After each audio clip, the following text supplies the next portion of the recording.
Japan is now facing a fresh political turning point. 衆議院を解散する Following the dissolution of the House of the Representatives on January 23rd, the government swiftly announced the election timeline. Campaigning begins on January 27th, with voting and ballot counting set for February 8th. Although constitutionally empowered to take such an action, Prime Minister Sanae Takaichi's decision to dissolve the chamber after just 16 months, well short of its 4-year term and in the absence of a major legislative crisis, has drawn public criticism. やるべきことやってないでしょうと。今やるのは彼女がやるのは解散ではなく、国民の暮らしをきちんと立てることであり。与党の維新も万歳してませんでした。こんなの初めて見ましたね。異常な光景でしたね。それは誰もが今回の解散には大義がないと思っているからじゃないでしょうか、皆さん。Why then would Sanae Takaichi, who took office just last October, push ahead with such a risky dissolution? To answer that, we first need to look at how Japan's parliamentary elections work and how a prime minister is chosen. Japan's national election allows voters to choose members of both the House of the Representatives and the House of Councillors across multiple constituencies. The party or coalition that secures a majority in the House of the Representatives earns the right to form the government. The Prime Minister is then selected by the National Diet in a Prime Minister designation election, in which members of both houses vote on candidates nominated by the major parties. In practice, this means the party or coalition that holds a majority in the Diet usually has enough votes to elect its preferred candidate as Prime Minister. In most cases, the nominee is the leader of the ruling party. In October 2025, Sanae Takaichi won the leadership election within the ruling Liberal Democratic Party.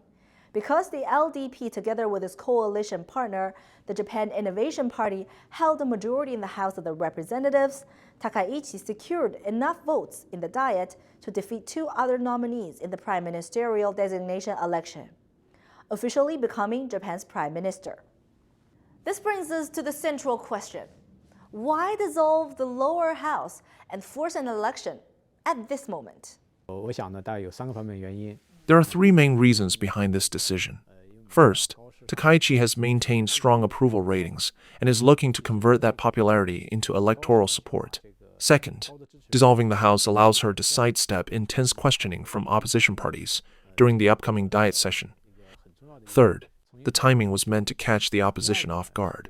Opposition parties are currently unprepared and lack momentum. Observers believe it is a high-stakes political gamble.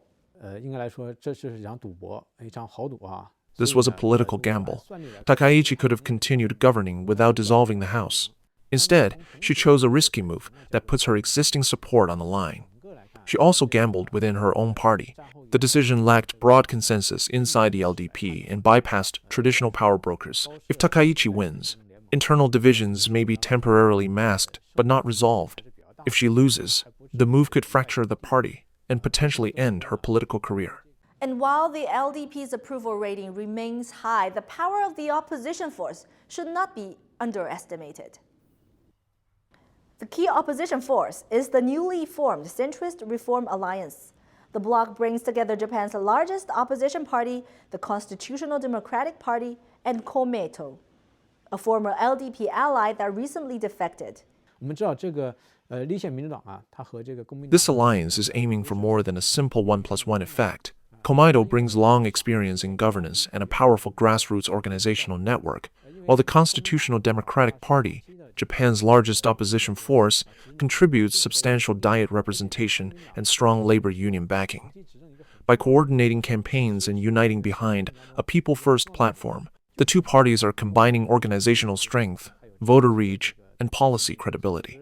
While some experts say the Centrist Reform Alliance is gaining much strength to make a bigger impact, others warn that Takaichi's plan to expand military will cause serious problems for the region.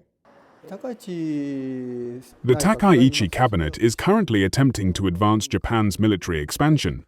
This signifies a departure from the peaceful nation defense policy upheld by previous administrations. It involves allowing the export of lethal weapons. It also involves the continuous expansion of the defense budget. This clearly departs from the basic security policy of exclusive defense. Regardless of who wins, political fragmentation in Japan now seems inevitable. The 2026 election won't just decide Japan's future, it will also test the limits of East Asia's security red lines. Now the choice rests with Japan's voters. The February 8th election has become a rush test of public opinion. Voters are being asked to make swift judgment and to decide which side deserves their trust.